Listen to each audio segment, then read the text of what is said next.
SN Radio. It's all about what's next. Go to financialsurvivalnetwork.com and sign up for your free weekly newsletter. You'll also get 3 free reports. The Financial Survival Network. It's all about what's next.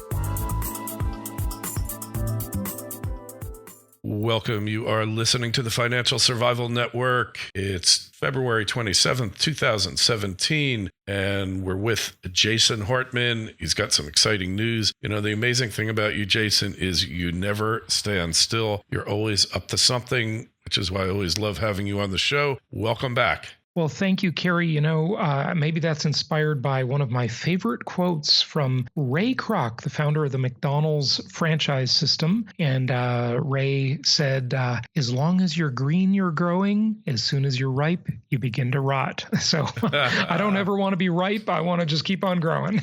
Well, I'll tell you what, you know, there's a lot to be said for it. It's grow or die, you know, whether it's a company or whether it's you, you have to keep growing mentally, and you have to keep doing new things, or really you start getting slow, and you know, you start getting soft. You just start losing it.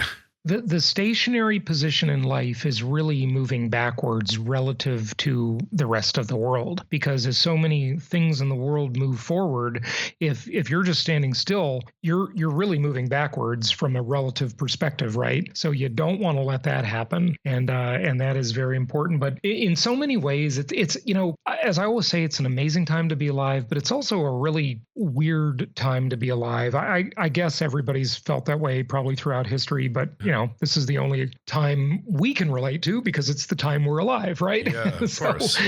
You know, we've got so many things going just backwards in the world. It seems like in the world of bureaucratic governments and central banks, and you know, and I'm not just talking about the U.S. government. I'm talking about every government virtually around the world. And but at the same time, we have so many amazing things in terms of technology, and you know, we've just got to align our interests with the most powerful forces on earth. As I always say, governments and central banks, don't bet against them. If you bet against them, you're gonna be wrong. And I think, you know, I know you and I have some different opinions on this stuff, Kerry, and I know certainly compared to some of your advertisers, I have some different opinions, but I just don't think gold and Bitcoin are the thing. You know, I think that's a bet against the most powerful forces on earth. And I'd love to be wrong about this, but you know, I don't think I'm going to be wrong. So, you know, I'm looking at a great chart, and I just invited you, Kerry, by the way, to we have a private Facebook group for our staff and our Venture Alliance Mastermind members, and we got some really interesting stuff in there. And if you just check it while you're talking to me right now for this episode, I just invited you to it, and I'm looking at this incredible chart about entitlement and interest expenses in the U.S., how it will exceed revenue within 15 years, right? So there's this inflection point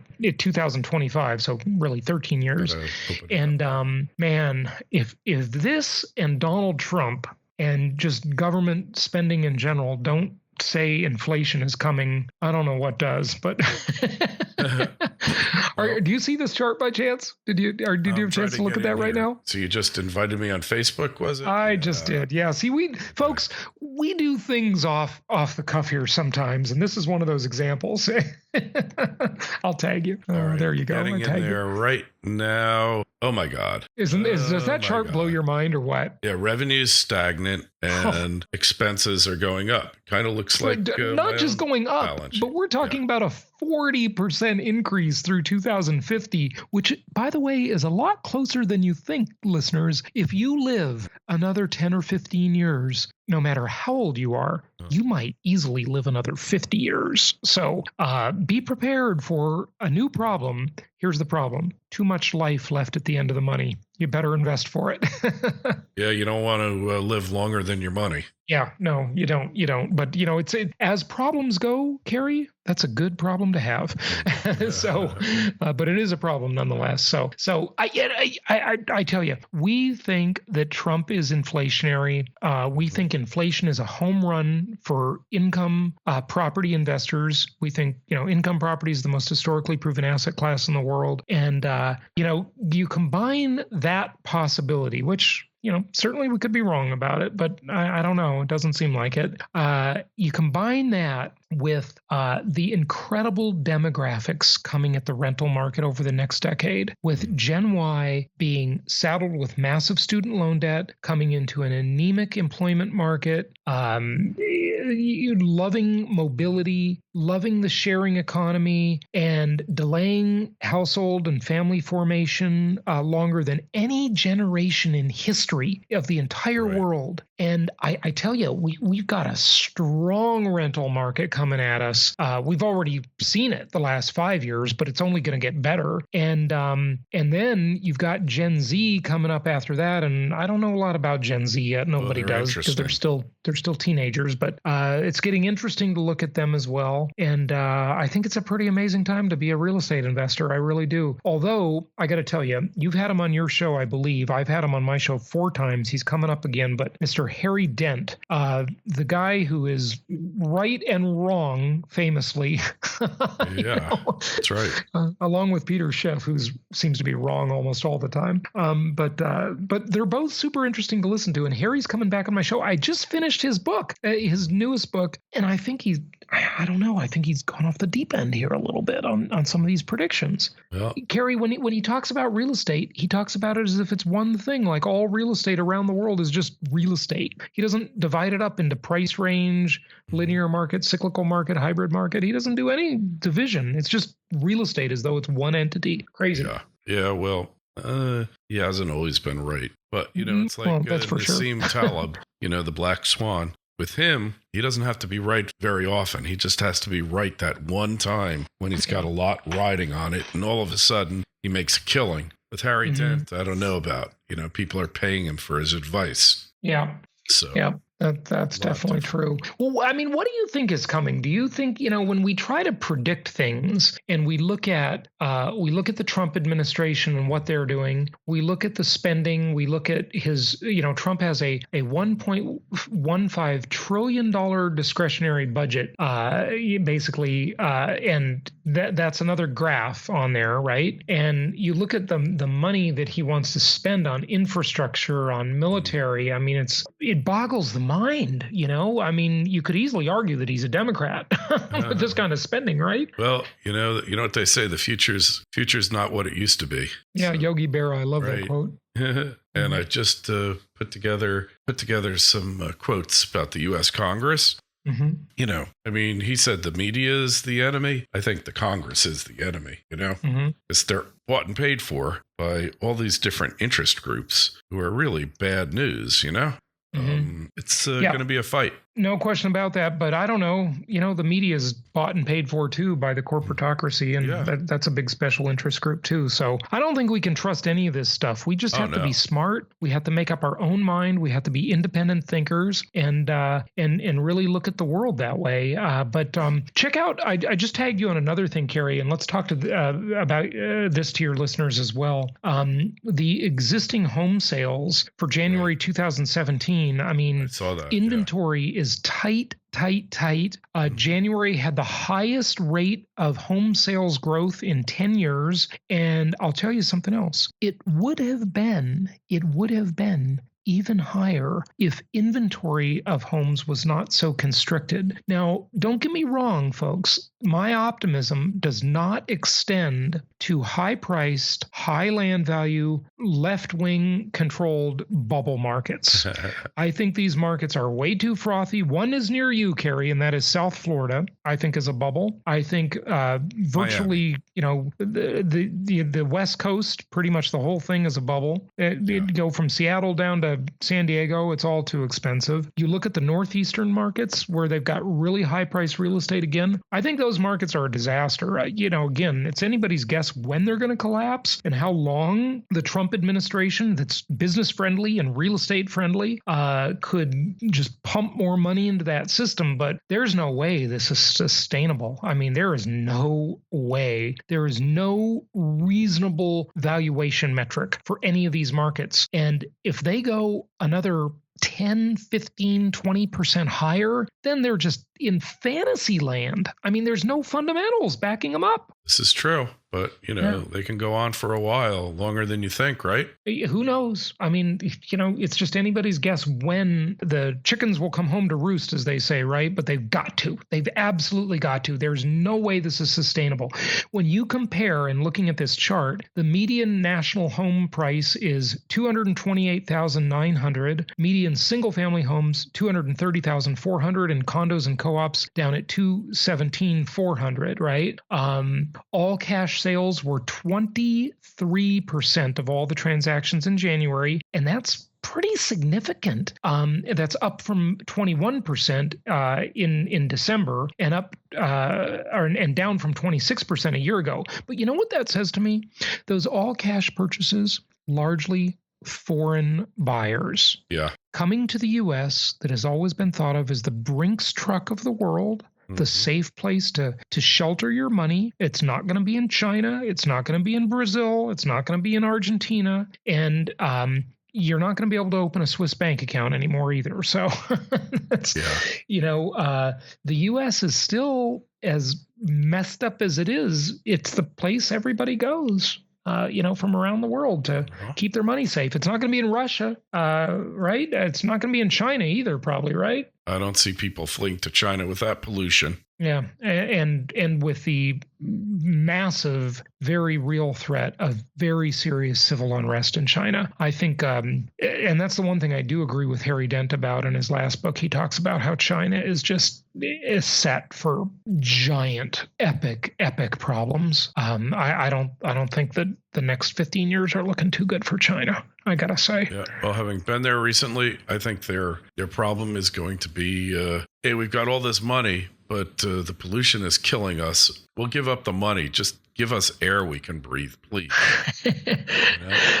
That's part of it, certainly. But then you combine that with a one-child policy that has created a huge demographic problem that's going to really start to hit China in the next 10 to 15 years. And then you're not going to see enough young people to support the older people. That's the way it works in every society. That's what's happened to Japan for the last 20 years. And these countries have got to open up their borders or get their people to have kids. I mean, it's the same problem in Russia. It's the problem in Western Europe. Yeah. Demographics are destiny, as they say, right? I would say so. Yeah, it's a definite issue, and it's all over in the Western countries for sure, and the Eastern, Japan. It is. I mean, we see it all over. Advanced countries, we should say, right? Yeah, no question about it. Now, you know what else is interesting to look at? You know what we were just talking about, Kerry, about how the wealthy people are fleeing certain places and they're going to other places. Oh, yeah. So there's another great little infographic in that same group just below. And the places losing the millionaires. The worst offender is France. Socialism. Guess what? Socialism doesn't work. Imagine that. Who would believe it, huh? Yeah, imagine that. They're just figuring it out. I'm shocked. China. Millionaires are fleeing, or at least their money is moving. Brazil, India, Turkey. Turkey's unfortunately going the way of the radical Islamic regime, which is terrible. But the country's gaining millionaires. Number one, Australia, and that's a lot of that Chinese money moving there. Okay. Yes. And then USA, number two, the good old US of A, the Brinks truck of the world, the safe place, the safe harbor. Canada, United Arab Emirates, moderate Islamic, right? And that's fine. And New Zealand. So those places are really benefiting. They're gaining wealthy people as those other places are losing wealtly people. Mm-hmm. Yep. No surprise there.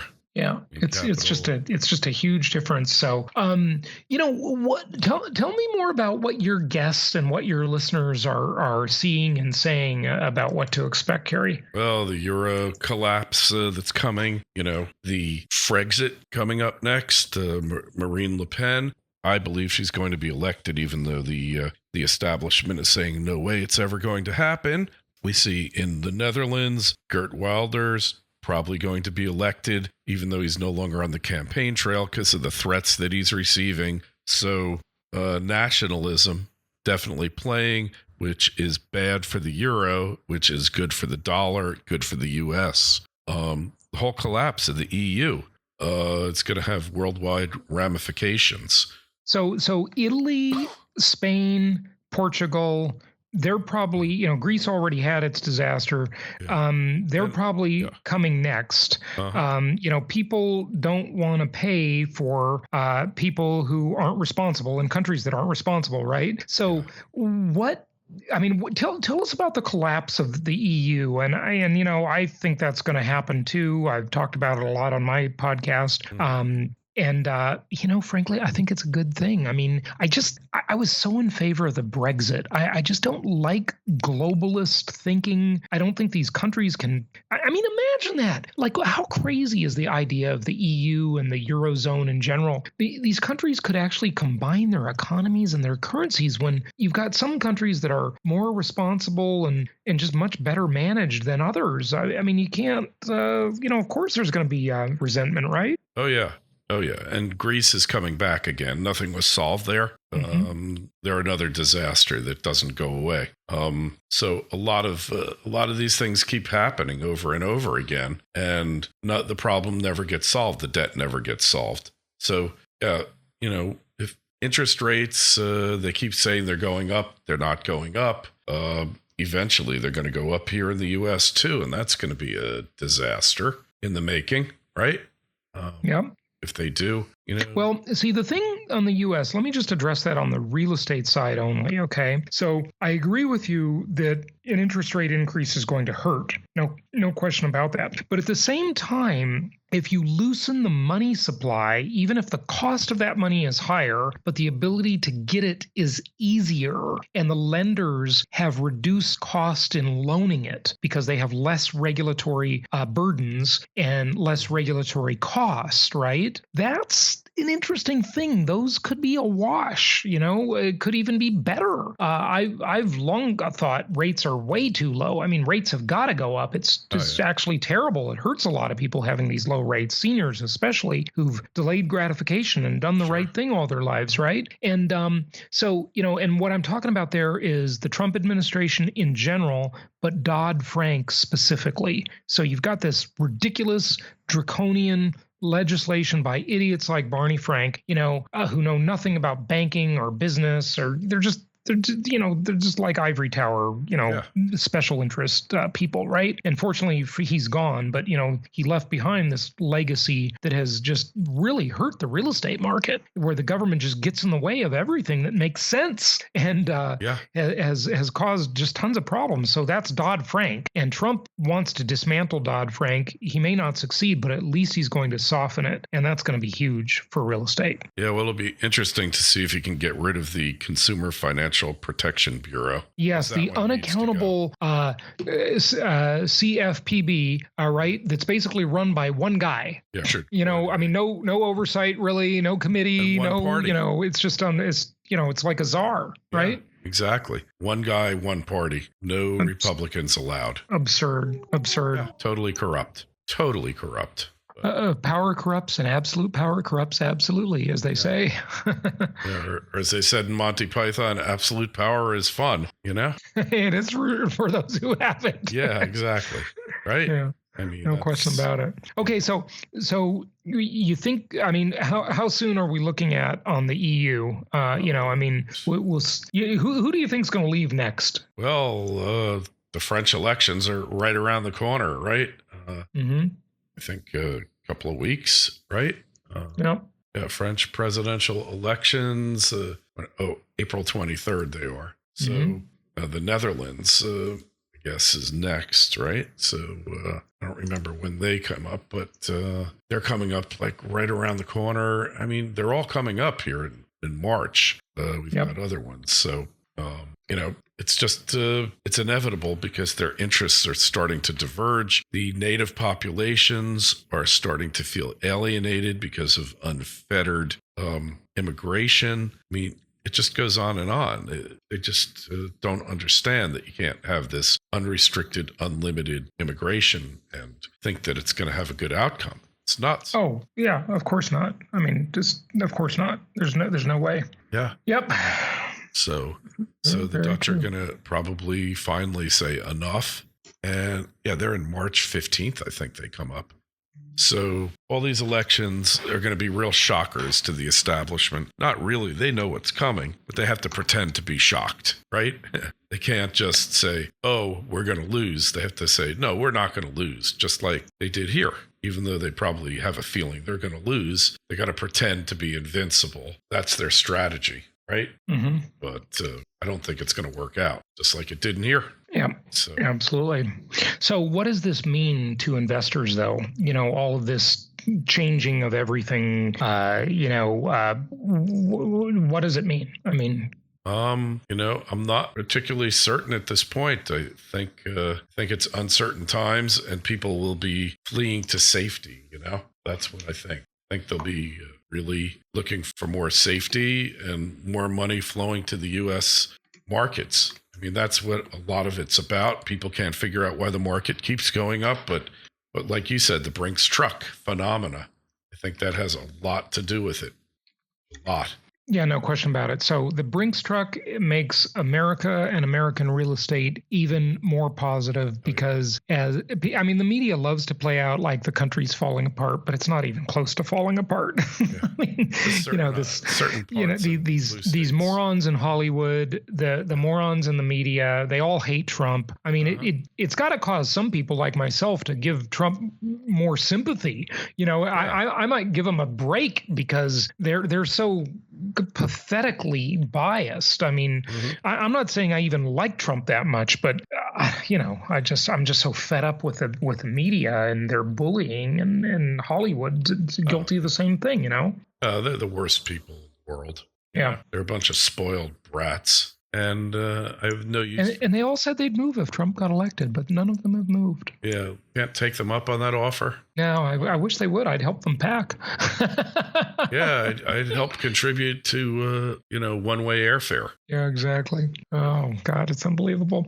Well, Kerry, one more thing I wanted to tell your listeners before we wrap it up is we have a new program. We are trying to create our own secondary mortgage market, and it's pretty exciting. We've had a lot of interest in this. We only announced it 2 weeks ago. We've been working on it for about 3 months, and really for many years I've been thinking about doing it. Well, we finally launched it, and basically investors that buy properties through our network, they can buy these properties, and if they're past their 10 loan limit with Fannie Mae and Freddie Mac, and by the way, those requirements have loosened a bit, so it's easier now to get financing, and you can get more leverage on your financing than you used to be able to get. So that happened already under Trump. So that's great news for investors, and that will have a stimulative effect on the real estate market for the investment properties. I'm not talking about buying your own home. When I talk about real estate, I'm only talking about investments. And so that's one thing. And this program basically is where we will loan to our borrowers, and they can get special financing at below market rates. But it also means that our investors and our clients can diversify their portfolio and buy paper assets. They can buy these mortgages also. And, they may want to do that because it offers some more diversification. It's simpler than owning the property. Owning the property will almost invariably be a better investment. Okay, but it requires some attention and some work, and it's more complex. But you can be the lender on properties that our clients buy, and you can earn a nice return of over 6.5%. And you can do that with 25% down. So you got a good equity position in that property. Should anything go wrong, it's very unlikely that the buyer will walk away from 25% down. And these are these very linear properties that are very conservative. They're in places like Atlanta, Little Rock, Memphis, Indianapolis, these kind of markets that they're not in bubble territory. They're not frothy. They didn't go down a lot during the Great Recession. They didn't go up a lot, in the past 7 years as things have improved. They're not Los Angeles. They're not San Francisco. They're not Miami. They're not Boston. They're not New York. Okay. Sure. These are very conservative properties properties. Typical loan amounts around $75,000, so very low risk. And people can basically buy this paper, or they can borrow at these very special low rates and earn a nice return on their investment on either side of the equation. And who inspired this is Catherine Austin Fitts. Do you know her? Have you followed her work at all? Before. Yeah. You what? Sure. I've had her on before. Yeah, I had her on the show years ago, and she said something to me very interesting. She said she was at a luncheon, a women's luncheon, and she was sitting in the middle of the table, and on one side of the table, some of her friends were talking about how they had borrowed money and they were financing cars and houses and had credit cards. And on the other side of the table, they were talking about how people were investing their money. Yeah. And basically what she realized, and she's a big advocate of this thing called permaculture, which is an interesting philosophy. And what she realized is that the people on both sides of her were all sending their money to New York City. They were all sending it to Wall Street, who was basically laundering it, in essence, and taking a huge handling fee off the top and just either loaning it to one side of the table or investing it for the other side of the table. Right. And she thought, why don't her friends just get together and do this amongst themselves and not have the crooks on Wall Street and the banksters take a huge handling fee off the top and send it back to them, either in the form of a loan or a bond or a stock, right? And that really made me realize that, I've got thousands of clients. I've been doing this for 13 years, helping people invest in income properties nationwide, very conservative linear markets. And why not do this within my own network? Sure. And so that's what we're doing. And we've been designing this program for quite a while, and we're really, really excited about it. We've already had several people, just after announcing it, like a week and a half ago, saying they're interested in borrowing.